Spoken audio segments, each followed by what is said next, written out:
आप बताएंगे, आप युवा हैं, किस तरह से देखते हैं, क्योंकि आपके गांव की बात करें शेखपुरा कदीम में बहुत बड़ी आबादी है, शहर के नज़दीक का सबसे बड़ा गांव सहारनपुर का है, तो शिक्षा को का मुद्दा यहाँ पर उठाया जा रहा है, किस तरह से आप देखिए, आप लगातार देख रहे हैं तेजी से जिससे भी आप बात कर रहे हैं वो यहाँ पर इंटर कॉलेज की बात कर रहे हैं कि यहाँ गांव में जो है इंटर कॉलेज बनना चाहिए।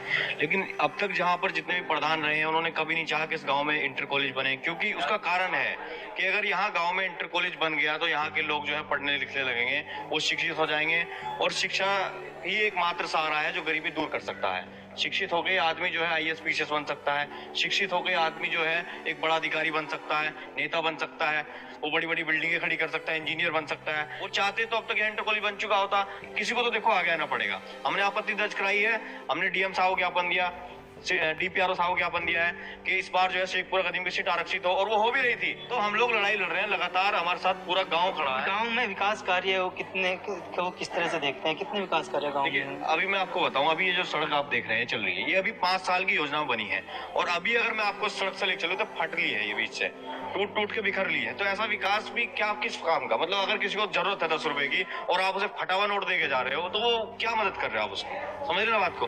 तो यहाँ सिर्फ जो है लोग क्या करते हैं, चुनाव चल गया, चुनाव में 1 करोड़ रुपया पूरा खर्च होगा, सरकार इस पर संज्ञान नहीं लेती, प्रशासन इस पर संज्ञान नहीं लेता। सबसे पहले आप सीमा तय करें कि चुनाव में सिर्फ जो है ये धनराशि खर्च करनी है, इससे ऊपर जो कोई अगर पैसे खर्च करता है तो निर्वाचन आयोग ने तो तय किया होगा कि 70,000 रुपए प्रदान, लेकिन वो कौन लगाएगा? इसके ये तो प्रशासन का काम है ना, ये देखना चाहिए कि कौन इस तरह की खुराफाती काम कर रहा है, कौन लोगों को जो है बरगलाने काम कर रहा है, पैसों के दम पे खरीदने काम कर रहा है, ठीक है ना? तो ये काम कौन करेगा? ये काम प्रशासन का है, वो संज्ञान ले इस पे और इस पे कार्रवाई करे।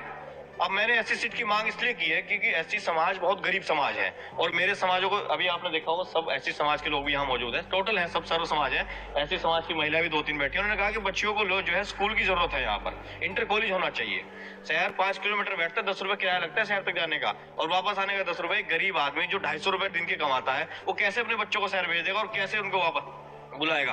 बीच में उस बच्चों को खाना भी है, उसकी फीस भी है, उसके कपड़े, उसकी किताब, सब चीजें हैं। अभी मेरा छोटा भाई यहाँ खड़ा है, इसका घर टूट गया था, घर टूटने के बाद किताबें सारी खराब होगी बेचारे की, कैसे पढ़ाई की है मुझे पता है। जो गरीब समाज में रहा है, जो पला बड़ा है, सिर्फ वही समझ सकता है गरीब की कीमत क्या है। ये लोग नहीं समझेंगे, ये तो लाखों रुपए खर्च करेंगे, उसके बाद जब जीत जाएंगे वो पैसे अंदर कर लेंगे।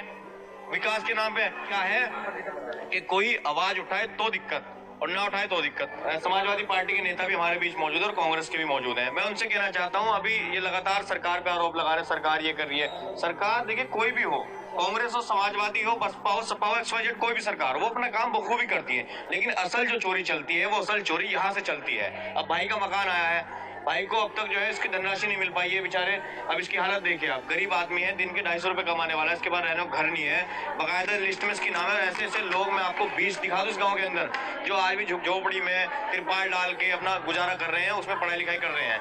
असल जो चोरी, असल में किसी बड़े ने कहा है कि कोई भी सत्ता हो, सत्ता से पहले उसका मिजाज बदलना बहुत जरूरी है, और प्रधानमंत्री का अगर आपको बदलाव लाना है तो पहले निचले स्तर जो ग्राम पंचायत है, यहाँ बदलाव लाना पड़ेगा। तो मेरी आपके चैनल के माध्यम से ये अपील है कि अगर बदलाव लाना है तो निचले स्तर से बदलाव ले। पूंजीपति को बिल्कुल ना चुने, क्योंकि पूंजीपति को नहीं पता कि जब लाइट भाग जाती है, मच्छर में रात कैसे काटी जाती है।